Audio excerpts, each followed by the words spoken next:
நாங்கள் ஒரு 5 வருஷமாக மடிப்பாக்கத்தில் குடியிருக்கிறோம். இது சிட்டியோட கனெக்டான ஒரு ஏரியா தான். ஸோ எங்களுக்கு மெட்ரோ வாட்டர் கிட்டத்தட்ட 5 இயர்ஸாக எங்களுக்கு வரல. ஓகேங்களா? ஸோ நாங்கள் கம்ப்ளைண்ட் பண்ணோம். So no action.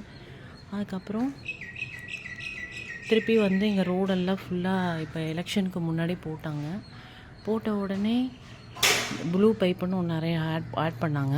அப்பயே எங்களுக்கு சப்ளை வரல.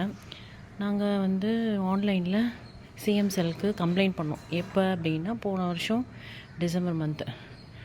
அப்போ எந்த ஆக்ஷனும் எடுக்கலை.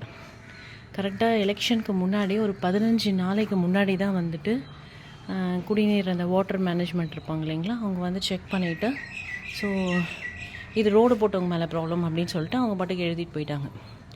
ஆனால் விஜய் ஆட்சிக்கு ஒரே 12 நாளில் எங்களுக்கு வாட்டர் சப்ளை வந்துருச்சு.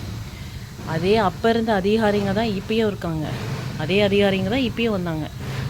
அப்போ ரோடு மேலே ப்ராப்ளம்னு சொல்லிட்டு போனவங்க இப்போ அதை சொல்ல முடியல. இப்போ அவங்க வேலையை ஒழுங்காக செய்கிறாங்க. எப்படி இது முடியுது? அப்போது ஒருத்தர் நல்ல ஆட்சி பண்ணுறாருன்னா அவரை பண்ண விடாமல் குறை மேலே குறை சொல்லிக்கிட்டு நெகட்டிவை க்ரியேட் பண்ணிக்கிட்டு அப்படியே ஒவ்வொரு விஷயமா தயவு செஞ்சு பண்ணாதீங்க. அது நம்மளை தான் நம்ம தலைமையில் நம்மளே மண்ணு போட்டுக்கிற மாதிரி இது. ஒவ்வொரு விஷயமும் இது எல்லாருக்குமே ஒவ்வொரு விஷயம் இந்த மாதிரி ஃபேஸ் பண்ணுறவங்களுக்கு தான் தெரியும்.